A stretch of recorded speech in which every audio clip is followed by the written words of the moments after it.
Let's see. It's kind of long, so I do have that.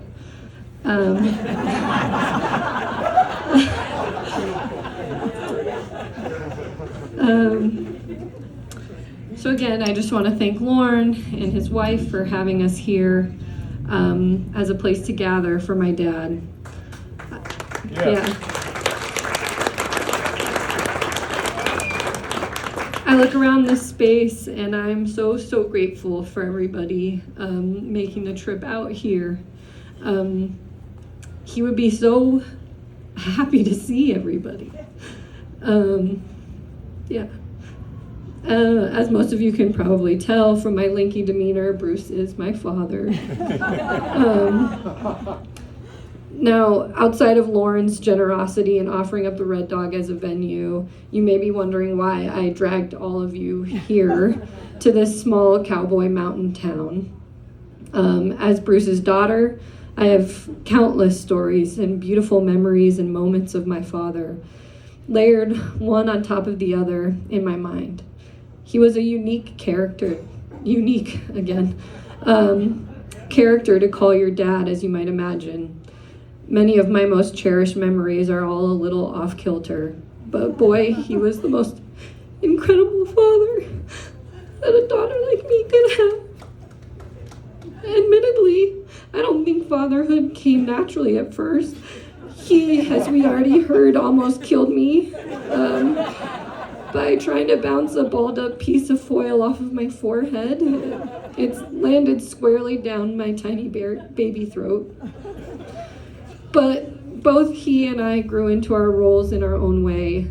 As a child, I ran around his toilet garden. His yard was filled with old toilets, bathtubs, broken TVs, all planted with marigolds and other colorful hardware store varieties.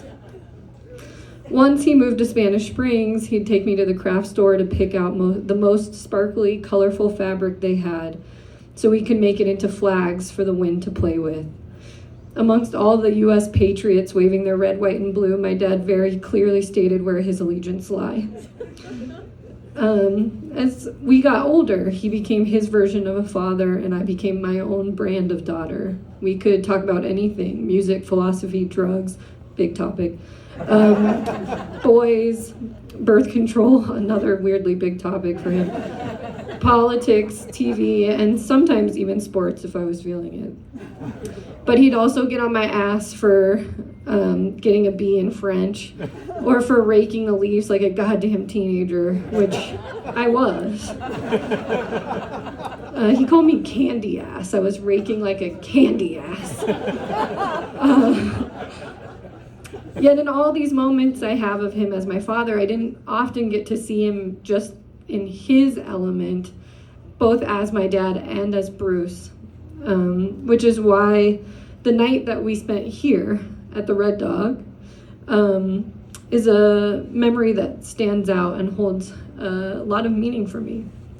So I'll go through the story. It just so happened to be Father's Day, which is more of a coincidence than anything, because that was a very Hallmark holiday he didn't fuck with. But being the good daughter I am, I told Dad, "Hey, old man, I'm going to be in your hood this Sunday. What do you have going on?" Well, wouldn't you know it, he actually had quite a bit going on. He was supposed to be the MC of the big 50th anniversary commemoration of the Charlatans' month-long residency here at the Red Dog Saloon.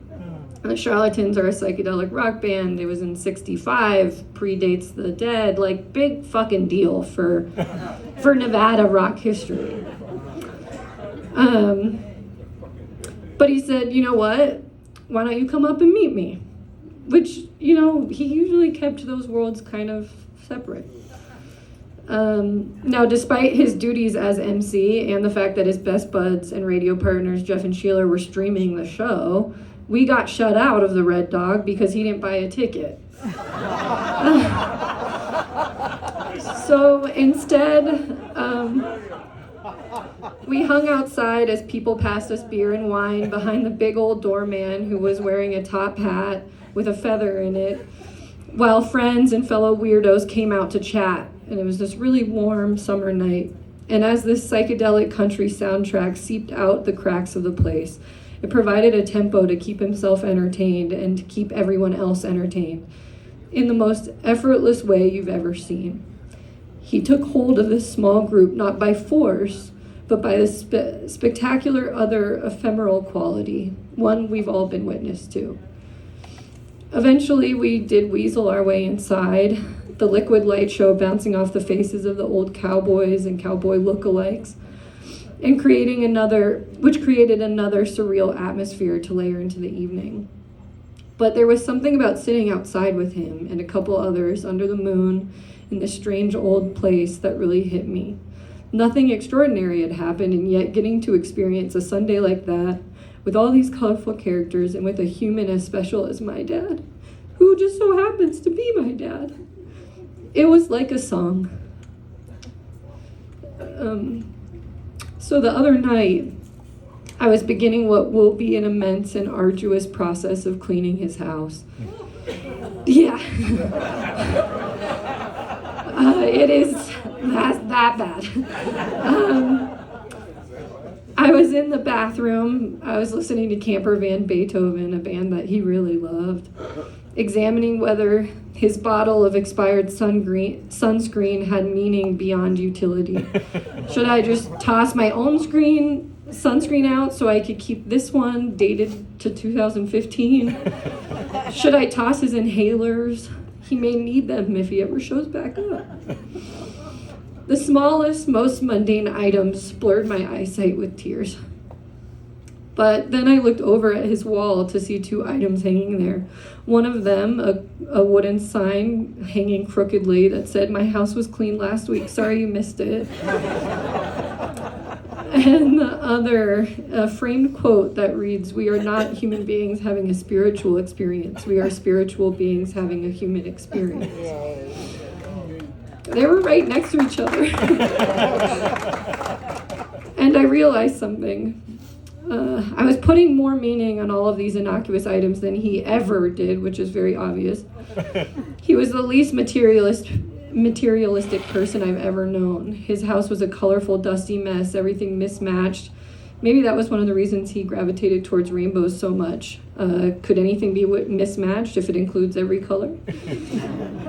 I have been eating off the same plates in that house for 30 years, each with a new chip or a crack in the glaze. If my mom hadn't bought those plates when they were together, would he even have plates to eat on?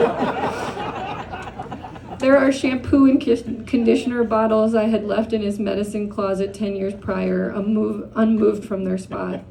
Just a wild mess of random things that served their purpose, and therefore who cared what they looked like, who cared how clean they were, who cared how nice they were, or how new they were. His mind was elsewhere, beyond the clouds, high above in swirling galaxies and stars, busy intermingling with the truths of the universe, that our mission in this current physical form is to connect, to create, and to explore, a spiritual being having a human experience.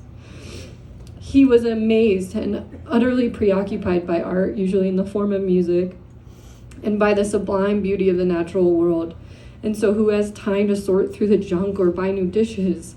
There's no time for chores or errands when you're listening to the cosmic truths as transmitted by Aretha Franklin or David Bowie, and absorbing the pastel colors of the desert sunset. He was an evangelical disciple of music and beauty, so enthused by them that he had to fanatically spread that gospel over the airways for 50 years. The other truth he lived by, that we are here for just a moment, a blink of an eye, a cosmic giggle, as he would call it. And so we better fucking enjoy it. And I know he did. He really did. And we all felt that. And that's why we couldn't take our eyes off him when he entered a room, or why we'd all go silent to hear him speak. Because he was the embodiment of having a really wonderful time. That night at the Red Dog was just a sliver of a lifetime of beauty and of having a good fucking time. And so now there's this huge Bruce-sized hole in the world. What do we do to repair this tear in the fabric of our lives? I think all we can do is fill this hole with our own appreciation of the good things, to enjoy ourselves as much as he did. There's a quote I love from Ken Kesey, one of Dad's favorite countercultural figures. I think he was more of a Ken Kesey guy than a Leary guy, to be honest. Where he describes the electric Kool-Aid acid test as breaking out into an area which it had no specific goals. It was just discovering what was out there if you just continued to move away from the norm.